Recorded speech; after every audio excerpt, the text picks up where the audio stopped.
Coming up this week on Sporting Journal Radio. Obviously, a tip-up's cool too, but being able to see them and fight them on a rod is definitely my favorite way to go. And it's an online tournament, so it's a catch and release tournament, which is extremely ethical. So you're holding this fish and just blood gushing down your nose.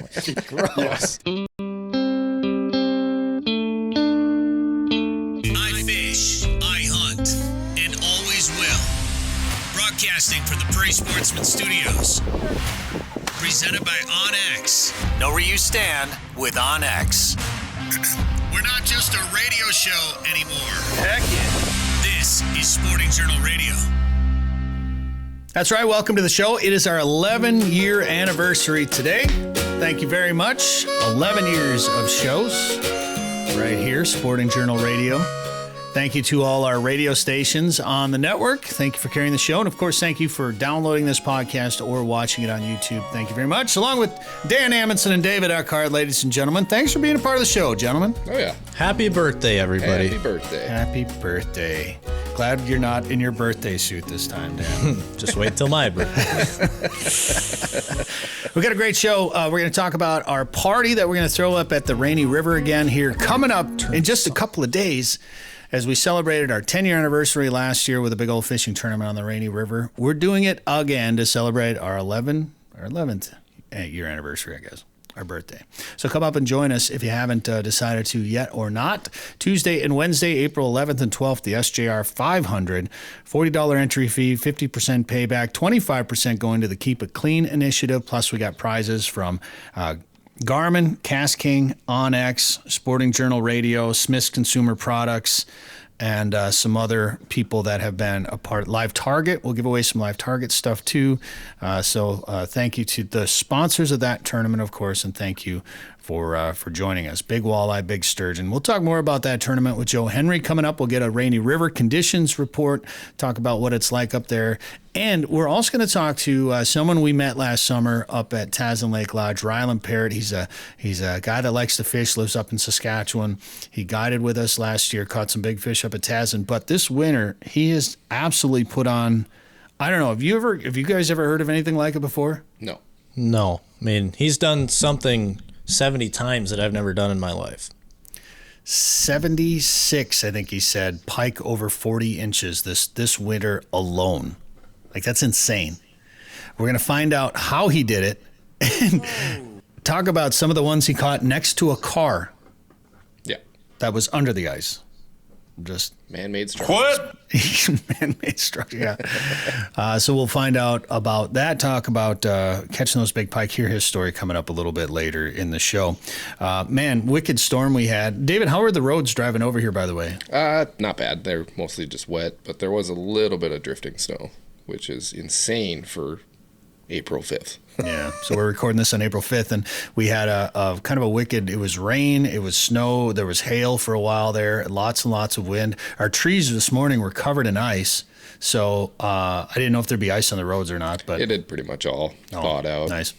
I mean, we got pretty warm temperatures for the tournament. They're talking about mid to upper 50s for the Baudette Rainy River area during the tournament next week. So finally, things are going to start warming up. At one point, there was like a 70 or 80 degree day in the forecast for southern Minnesota, at least, I think. So things are going to start warming up a little bit, but that rain, that freezing rain or whatever, that's what we worry about when it comes to wildlife like pheasants. So hopefully they made that through that storm okay. And then have you ever worried about hail when you're turkey hunting, like go out there with your snowmobile helmet on, something stupid? Man, no, that does not sound fun. As we get ready for turkey hunting, I mean, are you excited to get out there, David? I'm going to let it, maybe not be so muddy. Carrying all that gear and potentially a dead turkey through ankle-deep mud does not sound fun. I did it one time, and it was not fun. Yeah, you can almost deal with the snow. It's the mud that I really don't like very much. It's gross. But I don't know, Dan, are you going to – I know you've been real excited about turkey hunting for quite a while. I'm going to do what Mother Nature says is the best thing to do. If that's fishing, that's fishing. If it's snow goose hunting, it's snow goose hunting. If it's sitting inside, then it's sitting inside. But if the snow melts and the weather warms up, I'll go try. I want to go turkey, and I want to hunt 2 different states, and I want the meat. So We're going to go if we can go. Don't forget about ice fishing, Dan. We can still go ice fishing. Whoa. Okay. Dan has been done with ice fishing since December. If Mother Nature says that's the best thing to do, then I'm not going to listen to what Mother Nature says to do. And I will drive somewhere else to go do something outside, because as much as fun as ice fishing is, April ice fishing is not for me. And I am not saying you should do this. I'm not condoning. In fact, I'm telling you not to do it right now. But there were trucks on the lake the other day. April 1st. David. It was a few days ago, April 1st. So please do not drive your trucks on the lake. But somebody was driving. There was 2 pickups out there, I guess, on the lake, which is just nutty to me. And I have my own little interesting ice experience here. I was setting. Has anybody ever heard of somebody setting a duck blind with a snowmobile before? Nope. That's what I did. With this Blind Spot Outdoors floating skid blind. I got some help from Brad right there.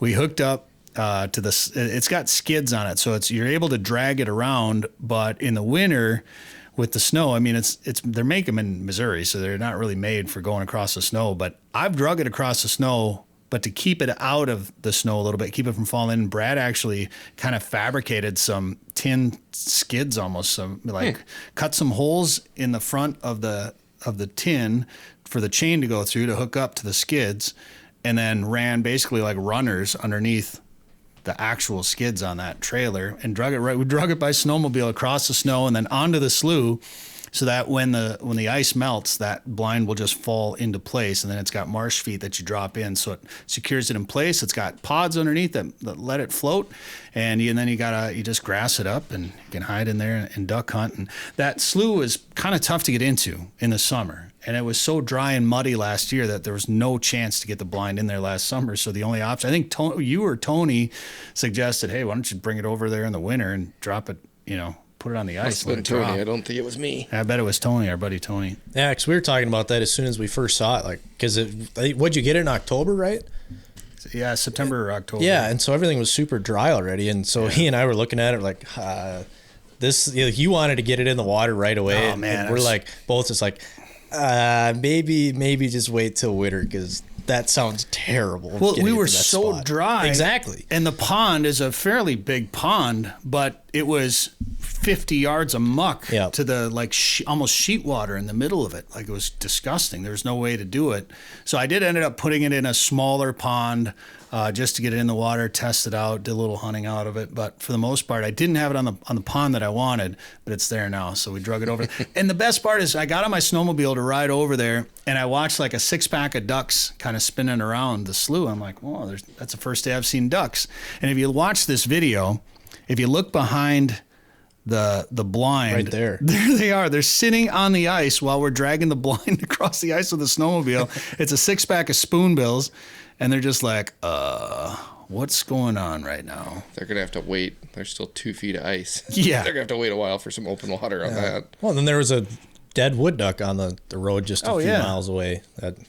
I don't know. I would assume it's a bird flu bird, but clearly they're trying to get north and they're getting stuck.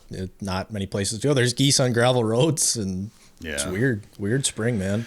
Well, it should start changing fast now as spring is here, and we're gearing up for our Rainy River tournament. We're getting ready for turkey hunting, and we've got a brand new turkey video coming out. I spent 5 or 6 days on the road with Corey Loeffler last year. We went down to Missouri, Nebraska. We were going to try to get into Kansas. It was one of those let's just head south, see where we end up. And it's coming soon to our new YouTube channel, Fish Hunt Forever. Here is a little sneak peek of that video. Yes! The woods was shaking there. Sweet, it's a crow. Corey's got a bird fan. Call him in close. Shoot him with the pop gun. For your protection, move to an interior room on the lowest floor of the building. Made everything go haywire. That's just part of hunting, though. Nebraska's kicking our butts. It's the good stuff. Because he's not gonna climb. He's not gonna cross any barbed wire fences with a gilt on. He's gonna show us the oil coming out of the ground right here. I think we need to. Like those guys. Oh, is this really happening? Our first guess. You can't make this stuff up. And that's the perfect way to say it right there. You can't make this stuff up. Like literally, we just thought we were going to go hunt turkeys, try out the new Sitka Equinox gear, see how it handles tick prevention and things like that. And we ran in, like literally some things happened that you just can't script. Like some of the people we met, some of the interactions we had. And we did not, for 5 days of putting on miles and miles through tick country. Like we ran, Joe Harris from Blind Spot Outdoors was with us. We ran his dog a little bit through the grass, covered in ticks. We did not have one on us while we had that Sitka Equinox gear on. Wow. So tick prevention is very important. Anyway, watch that.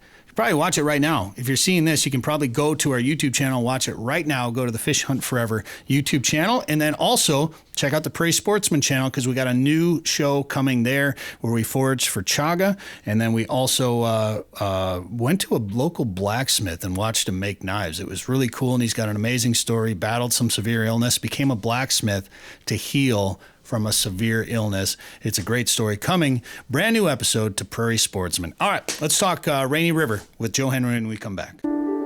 Kodiak, a North American waterfowl film, is coming to the Fish Hunt Forever YouTube channel. Well, I've been a sea duck hunter for about 30 seconds, and I've already got one that's probably going to go on the wall, so this is the coolest duck hunt I've ever been on. Presented by Boss Shot Shells, with support from Sitka and Beretta. And additional support from Eau Claire Outdoors, High Prairie Animal Arts, and the Association of Great Lakes Outdoor Writers. Watch Kodiak on the Fish Hunt Forever YouTube channel. Northern Minnesota's Walleye Factory is a year-round world-class fishing destination. The perfect getaway this summer is just a short drive to Lake of the Woods. Fish Big Traverse Bay, the Rainy River, or visit the unique Northwest Angle. To catch big fish, you have to go where the big fish are. Plan your trip to Lake of the Woods at lakeofthewoodsmn.com. That's lakeofthewoodsmn.com. 852 million acres of public land, 147 million private properties, all in the palm of your hand. The #1 hunting GPS app just got better. With hundreds of custom map layers, 3D and topographic maps, you can easily scout on the road or at home before you go. And now you can get important weather details, CWD detection, and even know what crops have been planted where. Get the most trusted hunting GPS app ever made. OnX. Know where you stand with OnX. Now it's time to head up to Lake of the Woods to check in with Joe Henry from Lake of the Woods Tourism. Joe, how's it going? Hey, Brett, it's going good. It's going good. Right. You know what? It's kind of a confusing time up north. You know, do you bring your ice fishing gear or do you bring your boat? And what do you want to? What? I'll tell you what. This week alone on the Rainy River, I've heard of, and here's what I've heard of being caught. I know there's probably more. Of course, tons of walleyes, saugers. I know that there's been lots of sturgeon caught. There's been pike. There's been lake trout. There have been, I mean, gosh, what else? Suckers, muskie. I mean, things are rocking and rolling, I'll tell you what. Well, we're excited about it. I think we're timing it about perfect this year, you know, for our tournament, the SJR 500. It's our 11-year anniversary with the show this week, Joe. And congratulations. That is such a cool feat. 11 years. That's awesome. And you've been a part of it for almost all of them. Probably 10.75 or something like that. Yeah, pretty much since the beginning. So thank you very much. Couldn't do it without our sponsors, like Lake of the Woods Tourism, Joe. So thank you very much.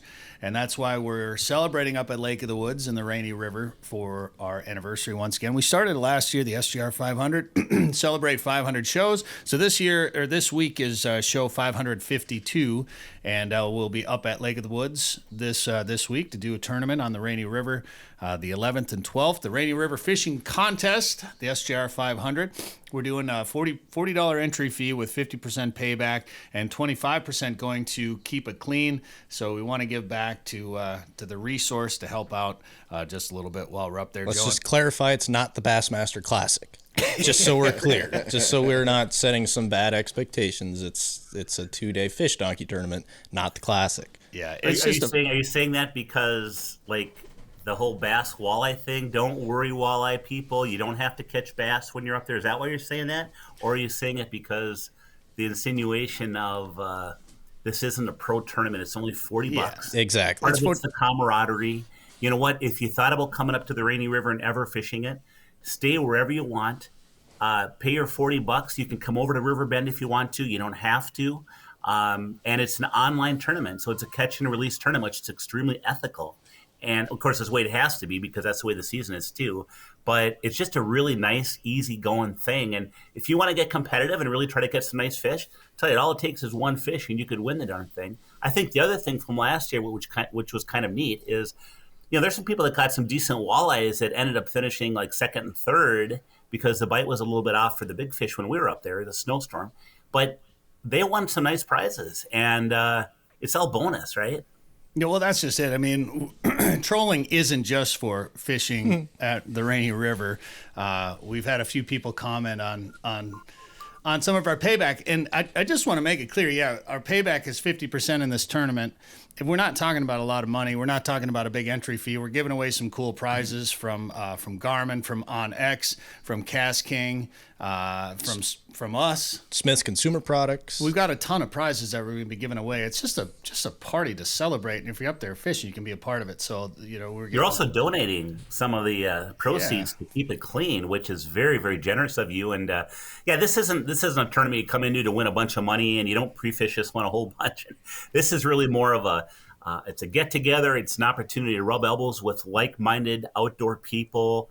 It's kind of a celebration of spring fishing, celebration of Sporting Journal Radio, and there's a lot of reasons to get together, but it's just a good deal. Yeah, and I shouldn't even be bringing it up because it's not even that big of a deal, but I just want to thank the guy that is kind of arguing with us on Facebook because it's just giving our post that much more attention and giving us more exposure for the tournament. And we have had some great laughs at jokes, so thanks. I will say this, like a lot of things in life, it is you get. I'll speak for myself. I'm the oldest of this group, but as I get older, there's certain sayings and ideas that I kind of gravitate to over and over.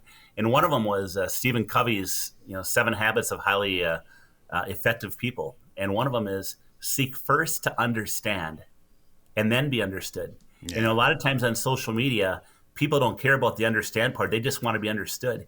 If you understand that this is for all the right reasons why this tournament's being placed, and it's not about making profit as an angler, you wouldn't even bring the point out. But of course, I think that point perhaps was missed. Yeah, and I might be coming off like I'm just not even giving him the time of day. Like I just don't even care what he's got to say, and I feel bad a little bit about that because he, to be fair, he is trying to give the anglers more of a payback and give the anglers more money in tournaments that they're a part of. So I'll give him credit for that. But it's like, dude, you just run your tournaments, we'll run ours. Like, who cares? It's not that big of a deal. So that's all I want to talk about that. Other than the tournament is going to be a great time. We always have a big party. We had no fun up there last year. No, none at all. Dave, we've mentioned this 100 times on the show, but I like bringing up the fact that David ate sucker snout. Mm-hmm.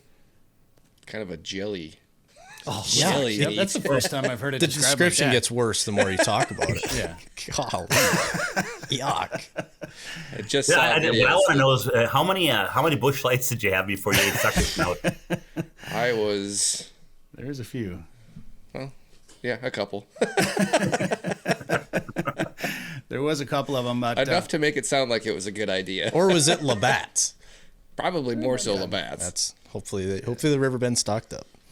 Well, I think they did, and we're gonna have a great time at Riverbend or in the Rainy River. So whether you're staying with us at Riverbend or at one of the other resorts, it's open to anybody fishing the Rainy River up there. So realistically, we just wanted to put on a tournament that is going to allow people that are fishing the Rainy River that time of year to be a part of it, or if they want to come join us, we're gonna have a party each night in the bar at Riverbend and at the restaurant, and we're gonna be giving away door prizes each night, and then on Wednesday night, the 12th, after the tournament wraps up, we'll do a podcast. We'll record the podcast in the bar there, so you can come be part of the audience, maybe part of the show. If you're one of the winners, you got to come claim your prizes, and we'll put you on this show right here.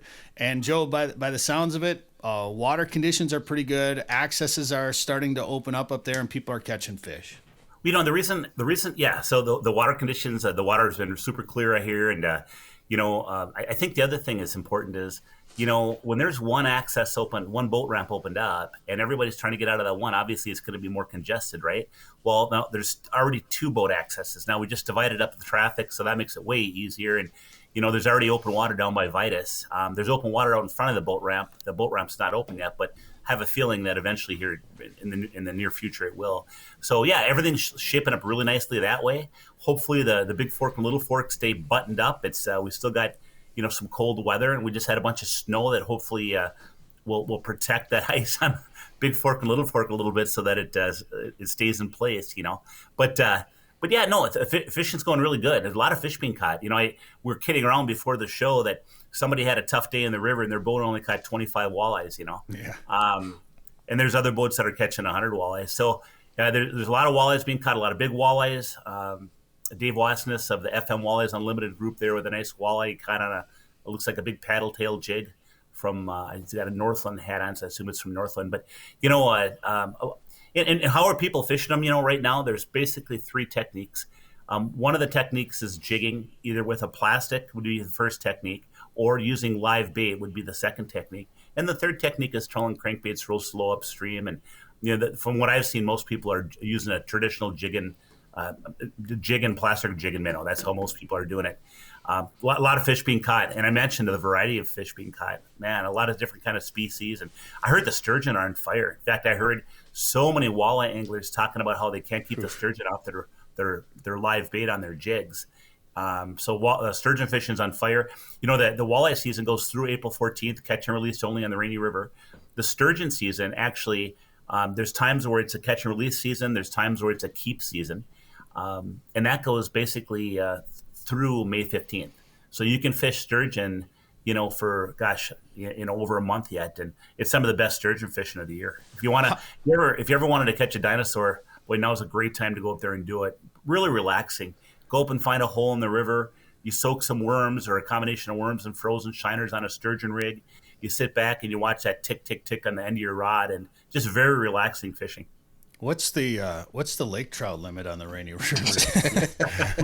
I don't even want to think about what the lake. I don't even know what the lake trout limit is, or if there is a trout limit, or if you need a trout stamp. I mean, and one thing about trout, for people that don't know lake trout, we have a lot of lake trout in Lake of the Woods, but typically in the Canadian side of Lake of the Woods, up in deeper water. What happens when it's ice is that that water temperature is cold and it's very stable, and those trout will tend to move a little bit more. And every once in a while down on the main basin ice fishing, we get a few lake trout are caught, and in this case on the Rainy River, a nice lake trout was caught. So pretty cool stuff anyway. Well, we saw lake trout and a muskie get caught on the same day over there or up there. Yeah. Well, in Muskie, they talk about muskies being up the Big Fork and Little Fork rivers, and I'm sure they just slide down and get into the Rainy once in a while. Sure. Or those fish could be coming from Lake of the Woods too. Who knows where that muskie came from? But because we have a ton of muskies, but normally they don't live in that big basin. Normally they live up in the islands area, up by the northwest angle and north. So it's just the whole fishery is just really neat. We all say you never know what you're going to catch on Lake of the Woods. Is it going to be a lake trout? Is it going to be a muskie? Is it going to be a 100-pound sturgeon? Is it going to be a 14-pound walleye? I mean, you just never know what you're going to catch. Lots of big pike in the system. I mean, to catch a 40 to 45-inch pike would be very, very, not a surprise at all. Well, I'm excited about the weather. Yeah. Not having a snowstorm. Oh, now you said it. Now we're screwed. It's going to snow. I'm just looking at the forecast for when we're there, and even overnight is above freezing. Sweet. Yeah, it's nice. Well, last year, if you remember, we were in a snowstorm. And I remember I'm thinking to myself, if I'm getting my boat ready and, for the first time I put it in the water all year, and I'm thinking, geez, Louise, the weather forecast couldn't be any worse. Snowstorm and da-da-da. Once I had my ice fishing gear on, I was out in a boat, and I happened to fish with Bret. But, once I was out there, it was really cool with those big white flakes. In fact, Bret, if you remember, we got some really good photography and some good videos. Oh, yeah. I mean, that made for a really cool fishing video. I mean, anytime you can fish open water, I always talk about snow on the banks when you're fishing out of a boat. But when you're in the boat and you're getting completely covered with snow, it was a little cool out there, and I felt like I didn't mind it so much, but my 82-year-old dad that was out there just becoming a literally living, breathing snowman in the back of my brother's boat was, I'll give him credit for fighting through it. But I think the one day it's like supposed to be 58 degrees, David, or something like that. 58 and 55. Sweet. The Monday before the tournament, it's almost 60. I have fished in Summer. days like that on the Rainy River, and it is so enjoyable. It's so nice to feel the hot sun rays, and you're jigging for walleyes, and I like sliding up current real slow using a big jig of plastic, and almost having your jig at a 45-degree angle and pulling it forward and letting it drop back and thunk that bottom. And you pull it forward, you let it back and thunk that bottom, and every once in a while you let it back to thunk that bottom, and it stops halfway back. Oh, is that a good feeling? Wow. I can't wait. Joe, Baudette is in my one of my favorites locations in my weather app. So clearly we either go there a lot or I check the weather there a lot. So I'm constantly checking on that. But yeah, they're talking about 59 Monday, 58 Tuesday, 55 Wednesday, and obviously it could change a little bit. But 5 to 10 mile an hour winds Monday, 10 to 20 Tuesday, 5 to 10 on Wednesday. Man, it's going to be perfect up there. It's going to be nice weather. Yeah. And one thing about the wind on the Rainy River is that river is really a relatively small body of water. It's small, It's narrow. And, that's one of the things. You get so many of these walleyes from Big Lake of the Woods. A lot of them, not all, a lot of those walleyes, when they spawn, they'll go up the Rainy River. So a lot of these fish will get constricted in this small area. So you get all these big walleyes in a small area. Many times they're putting on the feed bag, getting ready for the spawn, and it's a special deal. It also makes it so that if you have a 14 or 16-foot boat, you're in business. You can bring your boat up to the Rainy River and get out fishing, no problem. So we should mention just a couple minor changes, and they're not really changes from last year, but clarifications from last year's tournament.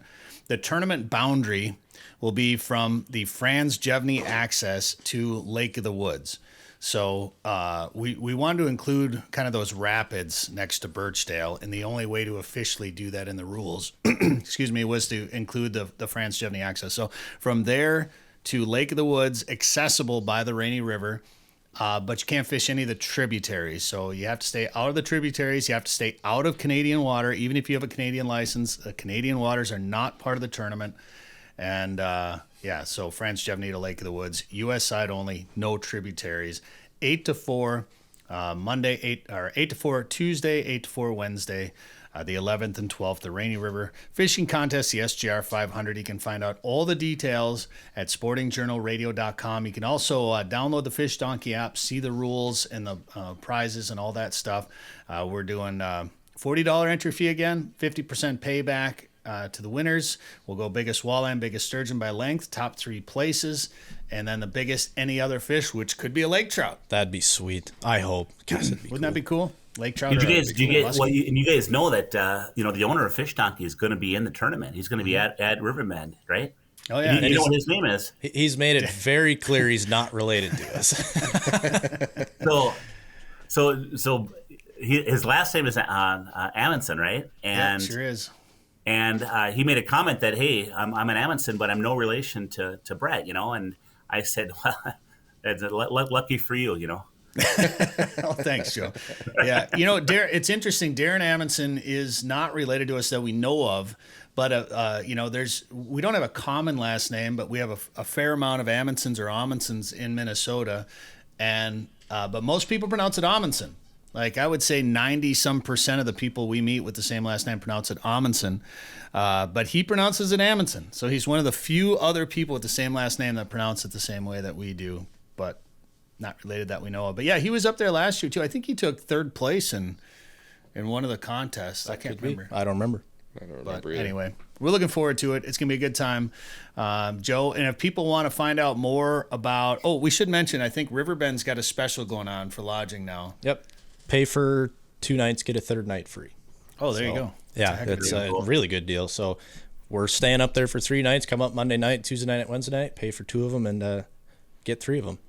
And Brett, one thing I should mention too is a little bit unrelated to the fishing tournament, but I think it's important is I had the privilege this week to speak to 2 different high school groups about the presentation Fish Like a Pro and really talking about etiquette on the water, AIS, and in this case, it was I was at Albany High School speaking to the group from Albany and Ricori, and then I'm going to be here in St. Cloud speaking to Sauk Rapids Rice and Sartell St. Stephen. They have a big fishing team, and over 100 people are going to be there with kids and parents. And I just think that getting your kids into the outdoors, if you have a high school fishing team as an example, trap shooting. And if you don't have any organized trap shooting or fishing or whatever in your area for your high school, just making sure you're getting those kids out on your own. I just think that incorporating outdoors as a part of any human being's life is really a nice advantage. It doesn't matter if it's a boy or a girl, but just get them outdoors periodically. It can make all the difference in the world. Yeah, absolutely.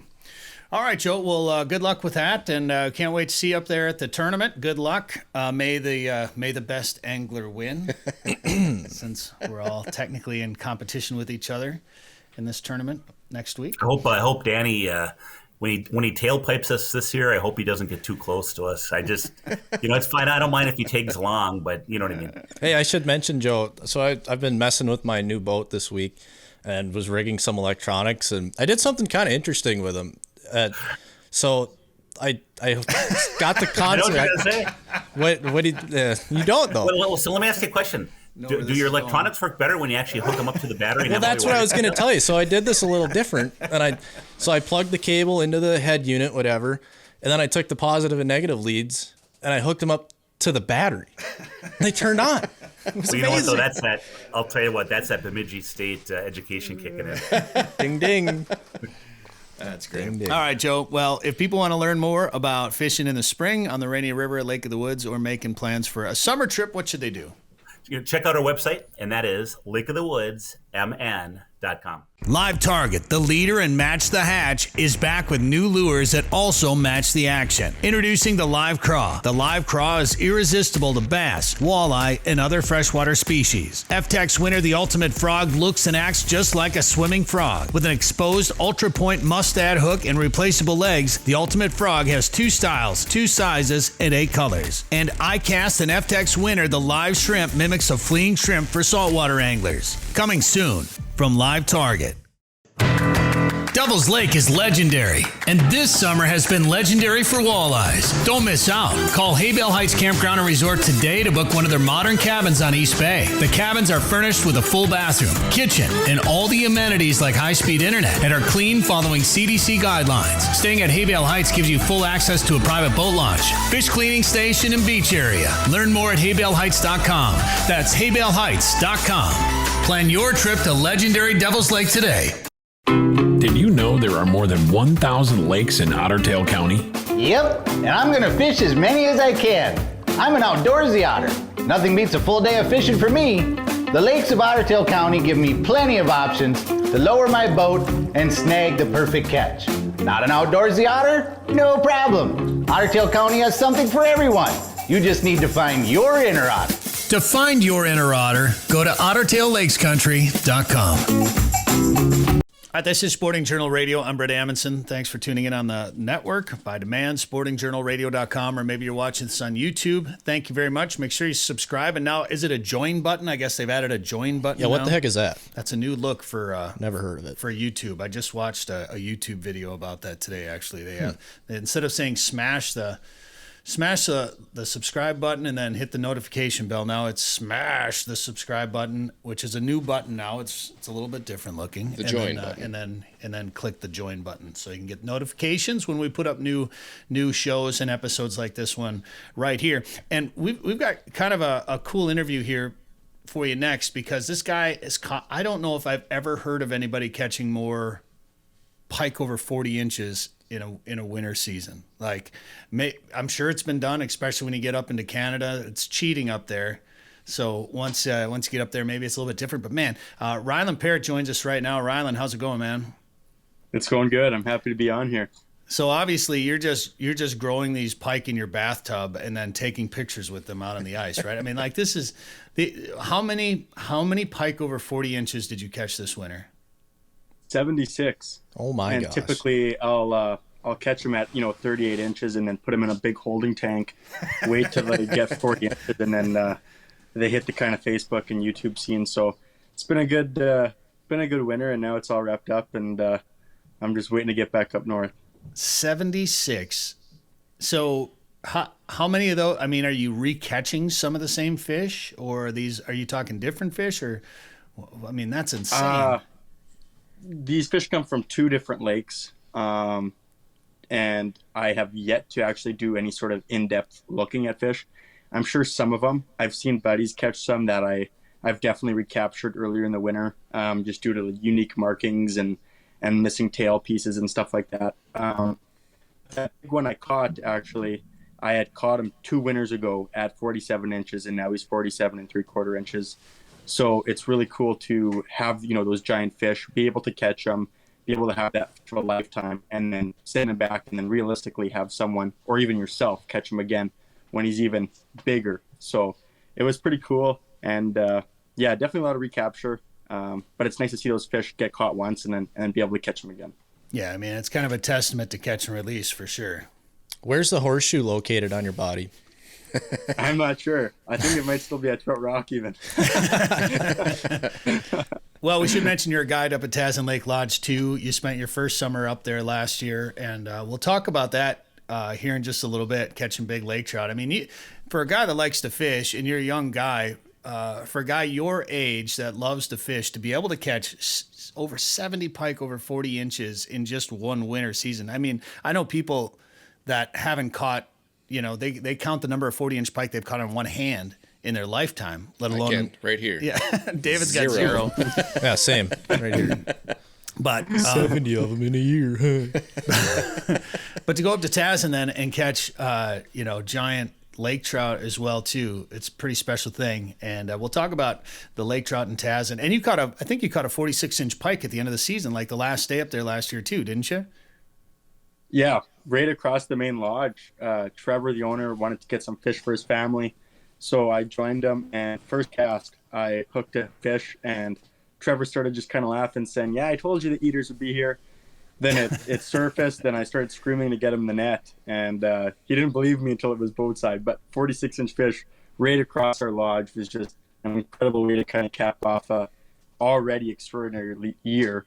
Yeah. So it was pretty cool. Lots of big pike up there too. And probably so delicious. Yes. As Zach Brown would say. So we only had to catch one. You're still eating on that fish right now. Yeah. Well, obviously, it's all catch and release on the trophy fish up there. But let's just go back to this last winter, fishing for those big pike. Are you mainly using tip ups, or are you catching them on a rod too, or how are you fishing for these? I preferred the rod. I got a 42-inch medium heavy rod from Timber Wilderness, they're called, and I wanted to put it to the test. Obviously, a huge reel is essential with these big drag peeling runs, 4,000 size Stratic.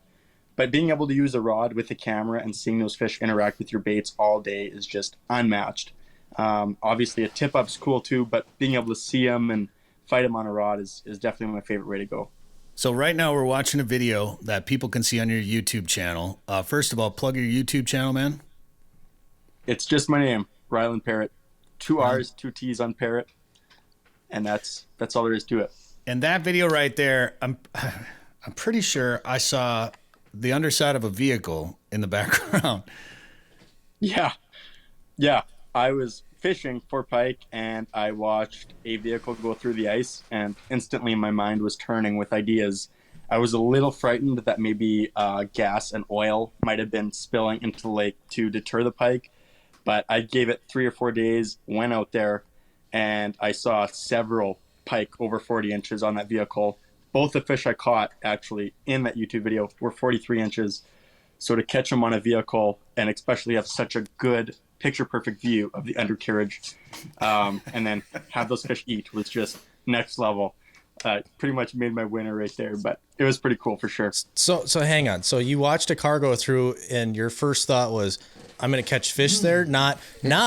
Gee, I wonder if they're okay. Maybe I should go help them. No. Is everybody out? Are they alive? First, let me take a selfie.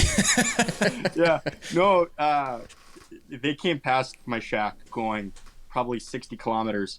And what is that miles per hour for our American guests? Yeah, I'm not sure the conversion there. But anyway, 45. He came through at a high rate of speed, 2 trucks and then the SUV. And instantly I was thinking, oh man, this is not good. And then I went in my shack and I heard a cracking. And next thing you know, I seen the front right side of the vehicle go through the ice. And then there was one driver. He got out very easy because just the tire had gone through. But the craziest part was he actually started yelling at his friends who were in 3/4 ton trucks to come pull him with the tow strap. No and boy. they came and they drove right beside the sunken vehicle, and I was filming that because I thought for sure this vehicle was going to be 3 vehicles through the ice instead of 1, but they didn't go through, which was crazy because even in that video, you can tell I'm right beside the vehicle on 3 inches of ice, 4 inches of ice. So I'm not sure how those vehicles didn't go through, if it was the world's strongest ice or what, but there wasn't much there anyway. Was it consistently 3 to 4 inches around there, or was that just a weak spot in the ice, you think? It was definitely a weak spot for sure. But I had been driving around there as well with my truck, and then I did a bunch of hole hopping, just drilling holes to check ice thickness, and there was like lots of 6-inch stuff. So how that was the first vehicle to go through, I'm not sure, but definitely glad that I was not involved in my vehicle going through the ice. Yeah, and everybody was okay, obviously. Yeah, How long did it take once that front tire went through? And obviously, did they try to hook up and pull it out, or how long did it take for that whole vehicle to drop? Yeah, so the first 5 minutes, I would say the just tire was through. Then they had a tow strap, and I just said, don't even try, because just so much can go wrong with that, especially with people standing around watching. But it was only, I would say, for sure less than 10 minutes, and the vehicle was sideways on its, as you can see in that photo. Yeah, so that only took about 10 minutes, and then it was beeping and blaring and all sorts of stuff. So it was definitely pretty scary. And we call those fish attractants. Actually, structure. Were you using the headlights to catch fish? I don't know if you can use artificial light. I think, yeah. So, and then you're like, unfortunate for that car owner, but wicked structure. Yeah, let's start drilling good holes. Structure. Like, how soon did you start fishing next to it? I gave it I think 3 days. I gave it 3 days, and then obviously I was thinking I got to catch one or try to catch one. Then I also thought they're probably going to come try to recover this thing soon too. So I fished one kind of afternoon on it, and I seen a few fish. I had one eat. Then I came back the second day for a full day, and I saw probably 10 fish over 40 inches in the morning. Jeez. Using that vehicle, like almost going into the trunk. Like they were right on the vehicle. I really wanted one to swim out of the window or something crazy, but to catch them that close to the vehicle was it was something that really just made it all worthwhile. I wonder what those guys thought when they did come to recover that, and there's a bunch of holes around their house and like a shack print. Like, what, was somebody fishing here? Yeah, no, I was talking to those guys when they came to recover it. The guy who dropped his vehicle in was there, and then the recovery team, and I walked over there and I showed them the video, and he was super sad, but he couldn't help but laugh at that when he saw the fish, swimming around the vehicle, and that was pretty cool for sure. Man, that's crazy. And you can watch that video on your YouTube channel right now. And what were some of the other kind of crazy fish catches you caught on camera this year? Well, I guess we could talk about you bringing a couch out onto the ice. Yeah. Yeah, I found that couch downtown with a "Take Me" sign on it. And I knew I had to take it. And I wasn't sure, I should have probably wiped it down or something, but I just loaded it in my truck. And thought, wow, this would be just perfect on the ice. And it was. I camped in it, and it was the most, there you go. It was the most comfortable sleep I've had in a shack. So definitely recommend if you got any loose couches hanging around.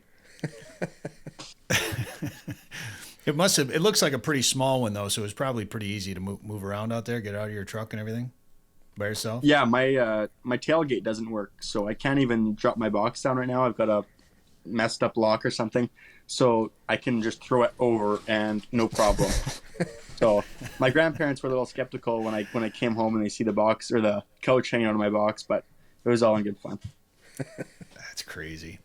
So what was your big pike out of these 76 pike over 40 inches? Yeah, that 47 3/4 inch was the kicker, and that's my biggest pike I've caught at home in the southern region. So I was pretty excited for that fish for sure. A lot of time on water.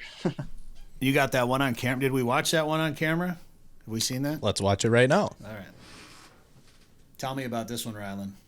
Yeah, he did that. Like I say, I bet you I had 40 interactions with him over a month, and that was the day I caught him. He did that. I don't even know how many times I was getting super frustrated. And I was on FaceTime with my girlfriend actually. And she's like, oh, that fish probably isn't as big as you think. Because when I come home, that's all I would talk about is I saw this fish like 4 or 5 times today. Quit talking about it already. Yeah. And she told me, she's like, oh, maybe it's just not as big as you think it is. And don't worry about it, or, stuff. How many times has she said that to you? Glad you made the joke, because it was on the tip of my tongue, and I didn't want to make it. My mom watches this show. Hi, Mom. Yeah. No, it was... But I was on FaceTime actually when that fish ate, because it kept circling and I was getting so frustrated. And then she had called me and I was like, "Okay, look at this fish if you don't think it's as big." And all of a sudden it must have just heard that, because it just ate the bait. I had a loose drag and I just set my whole life into that fish pretty much. And he dumped that spool instantly. I've got the camera cable there, obviously down. So it was probably a 20-minute fight in like 6 feet of water. It came to the hole, I don't know how many times, and just barely hooked.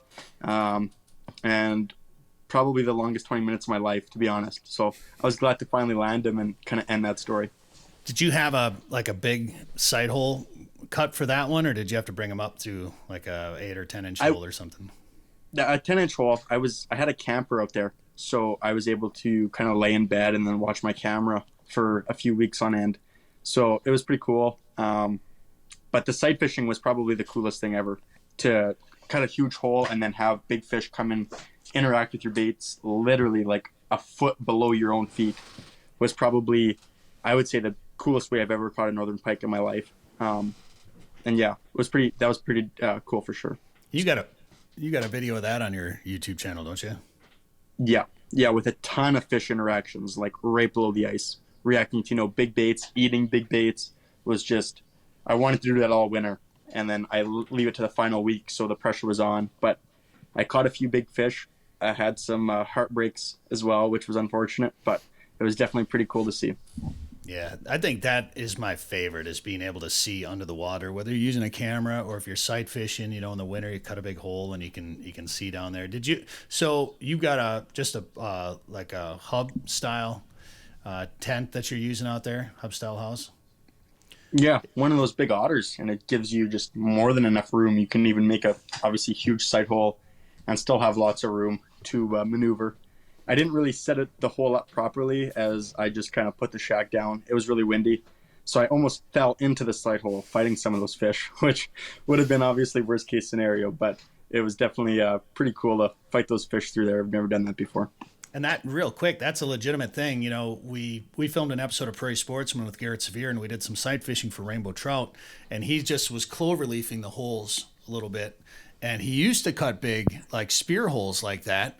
And then he had another guide that was helping him one day, and he went to park the snowmobile or the truck or whatever he was using. He came back, and his guide was hanging on for dear life in the spear hole he had fallen in. And he's like, I'm not going to cut a big hole anymore that people can fall into. But so with that, then, did you black out the shack a little bit, or did you just have enough light to be able to see into the water? Yeah. I just zipped up all my windows and put some snow around my skirting, and I could see perfectly. It's crystal clear water to begin with, and it's really shallow, so it made it pretty easy on me for sure. That's so cool. Are we going to see a fish on this video right here? If you're watching this on our YouTube channel, you can see Rylan sight fishing right now. I think you've got one hooked up. You had a tip up floating in the water. It's peel and drag. Like, I got the idea from this video to start dragging a tip up behind my boat. Yeah. I wanted to like do a that planer this spring. boat. I wanted to make some sort of raft and then camp open water in my otter on a raft and then have floating tip ups out there. But obviously that's a pretty big safety concern with any sort of wind. So we'll see if that actually comes to fruition, but I'm going to try it anyway. There's the fish right there. There he is. Yeah, that's so cool. Man, and sight fishing, whether it's in the winter or in the summer, that's we don't get to do it as much down here. We don't have as clear water, I think, a lot of the time. And then obviously we don't have as many big pike. But that first year I went to Tazin, I think it was 2016, and I think I caught 9 pike over 40 inches. So I had one 40-inch pike before my first trip to Tazin, Rylan. And that first week at Tazin, I caught, I think, 9 over 40. And a lot of it, Trevor and I were sight fishing in the shallows, and I kind of freaked out a little bit. Like, it was unreal. That we went into one of the bays on the lake.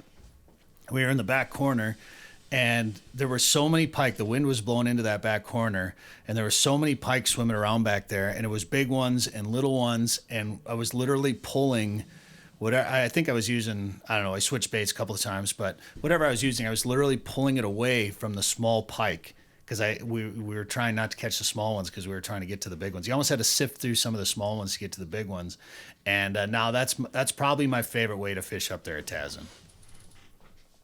Especially in the aquarium. Yeah, the aquarium. Yeah. Aquarium and Rosie's, those are the bread and butter. Yeah, for sure. There's a couple good spots on there, but those two are a lot of fun. And you got that clear water with the aquarium and that sand bottom, and you can see a lot of fish, and man, they just stack up in there. And it's a lot of fun. I know didn't you have one day in there where you caught like 50 pike or 100 pike or something? Oh yeah, every cast.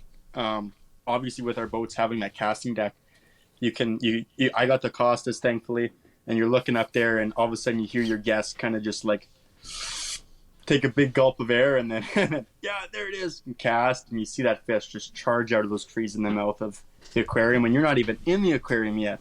Yeah, we caught like a 42-inch pike before we even got in there, and then lots of high 40-inch pike in there, which was just awesome.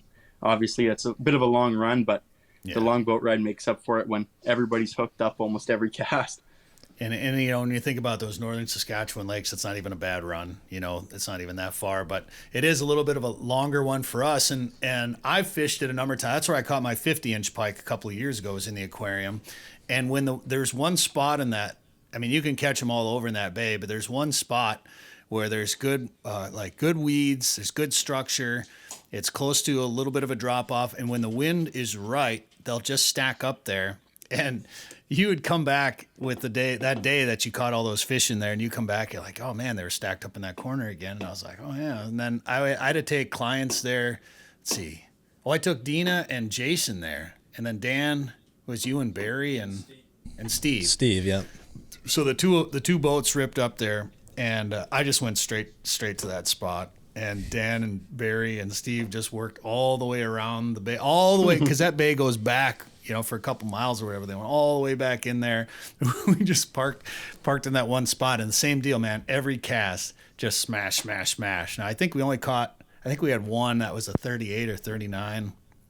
And then one that was bigger that got off by the boat, but it was like a lot of mid 30-inch fish, and it was just nonstop. And how much fun was that for you, Dan? Yep.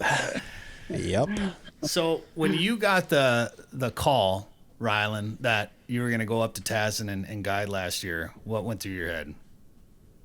Obviously, I've watched Tazin TV a bunch and stuff like that, and when I finally found out I was coming, it was like instant panic, instant chaos, right? You're thinking, what do I pack? What's going to happen? And finally being able to get up there and catch one of those big fish. I think Dan, you netted my first big lake trout. You saw my excitement. I did. Oh yeah, I gotta say, every time you catch a big fish, you stress me out, man. You just stress me out. Hey, that's the only exciting way to do it when you got craziness going on. Well, you're not wrong, but I was fearing for my life if I were gonna miss that net job. It's like, this dude's gonna kill me. We're in the middle of northern Saskatchewan. Nobody's gonna find a body here. Yeah, I had a backup plan for you, Dan, if you were gonna miss that, but clutched up. Great net job. You got it. Yeah. Seeing those fish, with your own eyes is just so special. And even, especially for your guests, right? Your guests, when they show up, instantly they're talking, what was your biggest lake trout last week? What was your biggest pike? I want to see one of these fish. And then obviously you go out there and you fish for hours or sometimes even minutes. And being able to see them have that excitement just boosts me up almost out of control, really. I've had some guests say I'm even more excited than they are. But to finally get up there for myself and obviously for all of our guests is just truly a dream come true, and I can't wait for another year up there. I think my favorite which clip is this? One of the lake trout that I caught. I think my favorite clip from you up there, Rylan, though, and I just happened to, I would just happen to be there watching it and filming it, but was when Merle and Jack were in the boat sharpshooting lake trout and jigging for them, and we just happened to be filming it in slow-mo, and and I think Merle hooked up and was on a fish, and they were using like super light gear, so his rod is just like doubled over, and he's just jacked. You're like, oh yeah. And then Jack hooked up on one at the same time, and just the look on your face is just like, oh my gosh, I can't believe this is happening right now. And then I think Jack lost his. I think they both ended up losing their fish, but Jack lost his, and you're like, no. It's like the agony of defeat. You went through like every range of emotion that the human body can go through, I think, in the span of like 6 seconds. We caught it all in slow-mo. Definitely a roller coaster. Yeah. That's pretty cool. That first lake trout that you caught that Dan netted for you, how big was that one? 45 inches. We didn't even take a girth. I was just so excited. I just threw that fish right on the front of the boat, got a quick measurement, 45-inch fish. And so was shaking. I'm pretty sure I got a nosebleed. Yeah, your nose just randomly started bleeding. Yeah. Like we thought it was the trout starting to bleed. We're like, oh, we got to hurry up. We're like, wait, no, this is from you. So you're holding this fish and just blood gushing down your nose. Gross. Did it hit you, or was it just the excitement, the rush? I think it was just the excitement. I hooked that fish like 2 minutes into my troll, and the whole time I was just like almost blacked out. I'm just like, oh my gosh. And then I see Dan's boat creeping over, and then the fish is in the net, and eventually I don't know if I was so excited or what, but I started feeling my face and see blood, and Dan's laughing at me across the boat there. But it was definitely a moment I'll never forget. Yeah, we should clarify, I netted that fish from a different boat. Oh yeah. That takes some skill. Yeah, it does. Yeah. And then you had some clients put some pretty big fish in the boat throughout the summer too. What was 50? What were some of the big ones? 58 or 56 or something? 52? 50 and a half inch lake trout, which you get up there, and obviously anywhere in the world, a 40-inch lake trout is just such a trophy fish. And I think we had 24 fish in my boat over 45 inches, and I know Kurt's boat, I know all the boats had just an incredible amount. We should have got a final number on fish over 45 inches, but that fish in itself was 50 and a half inches by 33 inches around, which normally the fish with our long trolling lines will come out from a distance and kind of thrash around the surface and make it really crazy. But that fish was 11:30 at night. It never gets dark up there, but it's almost dark there. And it came out from right under my motor. It had that rod folded the entire fight. So when I saw that fish, everybody in the boat just kind of, once again, almost blacked out. You're just so excited. And I remember my favorite part about that was I wanted to get some good photos, obviously, with them and the fish, and then one with me holding the fish, and rush that fish back. And as soon as I took the photos, Merle, the dad there, just grabbed me and said, you put the phone in your pocket, and you don't move until you get home. You don't get up, anything. You want me to reach anything, a drink, I'll get it for you. Put that phone straight in your pocket until we get to the launch.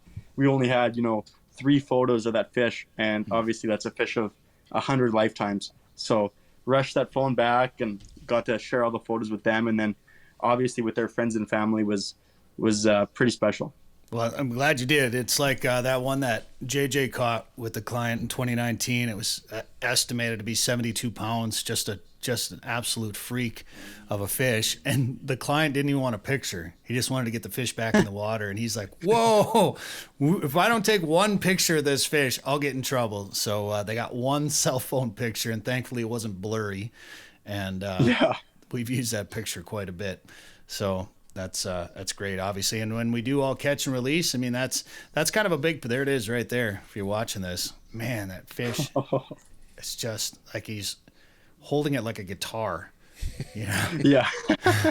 He's so nervous about dropping it. I don't blame him. It's just a giant fish. Like a big fish. I've seen some pretty big fish come out of that lake, and of all the big fish I've seen, none of them have looked like that.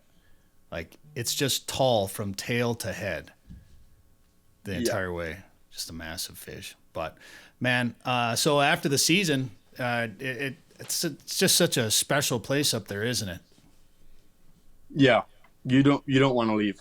Obviously, last year we only had, I think, like 6 or 7 weeks up there, and that final week where you're kind of starting to take everything down and clean out your cabin, you're just at a loss for words. You don't want to go. You hope something happens or there's bad weather, give you another day up there or something, because it's definitely it's a pretty special place, and I can't wait to get back. 2 months now, 2 months until we fly in today. So it's gonna be a long 2-month wait, but it's coming close. So I'm really excited.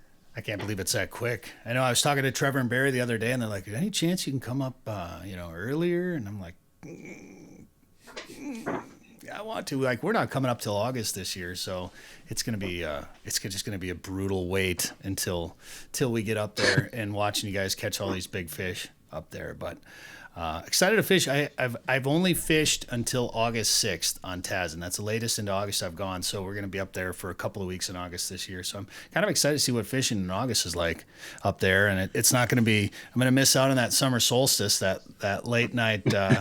Late night sunshine, but Northern Lights I think are going to be unreal that time of year. I know even that first week of August when I was up there that one year, the Northern Lights were really starting to come out and be pretty spectacular, and the fishing was great. And everybody asks me, what's the best time to come up there? And I've been up there from first part of June to the first part of August, and we've caught giant fish every week of that season. So it's hard to specify the best time, but I can't really speak to September and August yet. So I'm excited to go up there and see what it's all about. And it sounds like the weed beds will be up. The pike fishing should be good. I'm sure we'll catch giant lake trout. So it's going to be a longer season for you up there this year, Rylan. We got a few more weeks booked. Yeah, that's all. I'm just so excited for that. A couple months straight.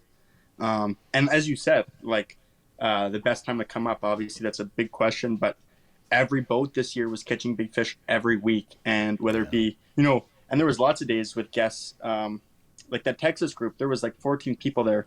And I think every single guest across 6 or 7 boats had a big pike over 40 inches and a big lake trout. So obviously it's pretty cool when every boat's catching a bunch of big fish, especially at any time, right? So you're not just fishing that 3-day window. You're able to fish your full 5 days and catch big pike and big lake trout. I wouldn't say every day, but when they're biting, it's definitely you can't beat it anywhere in the world. That's for sure. Yeah, and we want to set expectations too, and you will have a day where you won't catch a big one. That'll happen, but it's amazing, and I don't ever want to say that people that come up there catch their personal best, because it's not 100%, but it's pretty dang close. Like I only know of a 1 or 2 people that didn't catch a personal best lake or pike in the 5-6 years I've been going up there. So it's a pretty unique place, but that's a testament to no commercial nets, catch and release on all the big fish, safe handling measures, and just little fishing pressure, keeping the camp small and keeping the season short. It protects the resource and just gives us some of those big trophy fish. So heck yeah, dude, looking forward to being up there again with you. And give us your YouTube channel again, and you got anything coming out that we should be looking for? Well, if I build that raft and I camp open water, that would probably be something never before seen. But hopefully I don't drown. But my YouTube is just my name. Yeah, Rylan Parrott, and hopefully I'll have some evenings at Tazin, maybe with some big lake trout too. So we'll see. But I thank you guys once again so much for having me on here. I always love talking about Tazin big fish, and obviously a pike winner that was beyond my wildest dreams. So yeah, I thank you guys very much. What was your best winner before this year? Like, how many of you fish like that had you caught before this year? Last year I caught 40 over 40. But wow. Yeah. Only 40 over 40, so it was kind of a best winner. I should have just factor in, but yeah, I know the pike on the home lakes are just through the ice probably the best in the world. Like, to be quite honest, they're just so many big fish. We got such a good year class, healthy fish, and hopefully they stay strong in the future and present some awesome opportunities for everybody else to enjoy. But hey, what you don't have, crappies and bluegills. That's what we've got. Hey, we got crappies. We got crappies close to home. Yeah. Oh, well, aren't you cool? Yeah. Panfish for days. Panfish for Prez. Well, Saskatchewan is a special place, and thankfully we got up there to fish Tobin. First time winter fishing up in Saskatchewan. Had a great time. I know you joined us over at various place Trails and Outfitters for a couple of days. That was a lot of fun, and we're looking forward to getting back up there this summer. I love it up there in Saskatchewan. Such a cool province, and so many great fishing opportunities and hunting opportunities as well too. Rylan Parrott, thanks for the time today on the show, man. Jay, thanks you guys very much. Sporting Journal Radio is a division of Macaba LLC. If you've got a question, comment, or story idea for us, send us an email. Go to sportingjournalradio.com. While you're there, you can learn how to advertise on the show and visit our store for hats, hoodies, coffee mugs, and more. Go to sportingjournalradio.com.